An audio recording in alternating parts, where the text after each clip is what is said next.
ആപ്കി അദാലത്തിൽ super star Hema മാലിനിയുടെ മേലുള്ള കുറ്റാരോപണം ഇവർ രാഷ്ട്രീയത്തിൽ മിസ്ഫിറ്റാണ് എന്നുള്ളതാണ്.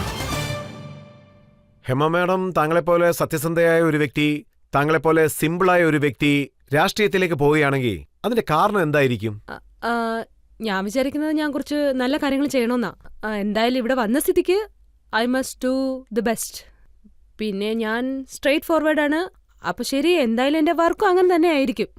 പക്ഷെ താങ്കൾ ഒറ്റയ്ക്കാണ് വന്നത്. പിന്നെ ഒരു പക്ഷേ അങ്ങനെ സ്ട്രെയിറ്റ് ഫോർവേഡ് അല്ലെങ്കിൽ എന്നെ കാരണം എല്ലാരും സ്ട്രെയിറ്റ് ഫോർവേഡ് ആവട്ടെ. എന്തായിരുന്നു രാജ്നീതിയില് പ്രതീക്ഷിച്ചതല്ലേ? ഇതിനു മുൻപൊക്കെ പബ്ലിക് മീറ്റിംഗ് പോകുന്ന സമയത്ത് താങ്കൾ 1-2 വാക്കുകൾ പറഞ്ഞിട്ട് പോയി ഇരിക്കുമായിരുന്നു. പക്ഷെ ഇപ്പോഴൊക്കെ ഫുൾ സ്പീച്ചാണ് നൽകുന്നത്. ജനങ്ങളെല്ലാം കേട്ടുകൊണ്ടിരിക്കുകയാണ്. Thanks to company. അവിടുന്ന് പഠിച്ചത് എങ്ങനെ സംസാരിക്കേണ്ടത്, എത്രയാ സംസാരിക്കേണ്ടതെന്നൊക്കെ. BJP താങ്കളെ അത്രത്തോളം ക്യാമ്പയിൻ ചെയ്ത് വെച്ചിരിക്കുകയാണ്. എത്രത്തോളം സംസാരിക്കണം? ക്യാമ്പയിൻ ചെയ്ത് നമ്മള് ഹിന്ദുസ്ഥാനിലുള്ള ഓരോ മുക്കും മൂലയിലും പോകേണ്ടതായിട്ട് വരും.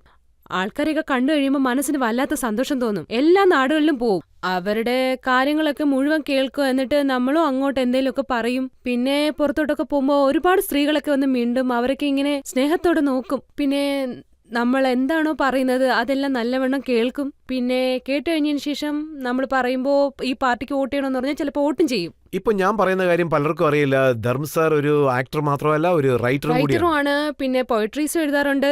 അതായത് നല്ല നല്ല കവിതകൾ എഴുതാറുണ്ട്.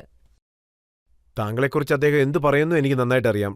ഡയറക്ടർ, പ്രൊഡ്യൂസർ മഹേഷ് ഭട്ടില്ലേ, അദ്ദേഹത്തോടൊപ്പം ധർമ്മ സാർ ഫ്ലൈറ്റിൽ യാത്ര ചെയ്യുന്ന സമയത്ത് മഹേഷ് സാറാണ് എന്നോട് പറഞ്ഞത്. താങ്കളെക്കുറിച്ച് സംസാരിക്കുമ്പോൾ ധർമ്മ സാർ അദ്ദേഹത്തോട് പറഞ്ഞു, ഹേമ മാലിനി എനിക്ക് വേണ്ടി ചെയ്ത കാര്യങ്ങൾ ലോകത്ത് മറ്റേതൊരു സ്ത്രീക്കും ഒരിക്കലും എനിക്ക് വേണ്ടി ചെയ്യാൻ സാധിക്കില്ലെന്ന് പറഞ്ഞു. ഷീ ഈസ് ഗ്രേറ്റ് എന്ന്. That's so sweet.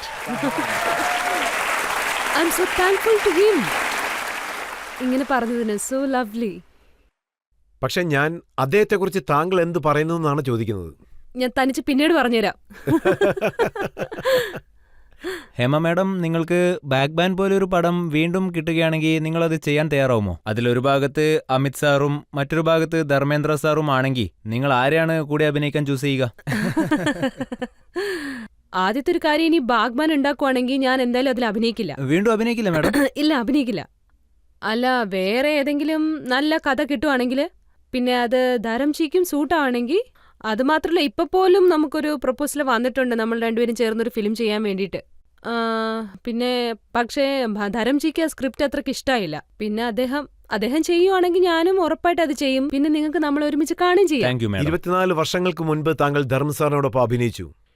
ഇപ്പോൾ വലിയൊരു ഗ്യാപ്പ് വന്നിരിക്കുകയാണ്. അതുകൊണ്ട് നിങ്ങൾ രണ്ടുപേരും ചേർന്ന് അഭിനയിക്കുന്നത് പോലെ ഒരു ഓഫർ ഒന്നും വന്നില്ലേ? ഇല്ല, ശരിക്കും ഓഫർ വന്നോണ്ടിരുന്നു. നമ്മൾ ചെയ്യാണ്ടിരുന്നതാ. എന്ന് വെച്ചാൽ ഒരുമിച്ച് വർക്ക് ചെയ്യാൻ വേണ്ടി എന്തോപോലെ തോന്നി. ഇപ്പോഴും അറിയില്ല അത് എങ്ങനെ ഉണ്ടാവുമെന്ന്. ഷോലെ വീണ്ടും എടുത്താൽ അതിന്റെ റീമേക്ക് നടന്നുകൊണ്ടിരിക്കുകയാണ്. അതിൽ താങ്കൾക്ക് ഓഫർ വരികയാണെങ്കിൽ ഏത് റോൾ സെലക്ട് ചെയ്യും? വീണ്ടും ആ ബസന്തി തന്നെയാണോ? മൗസിയുടെ റോള്.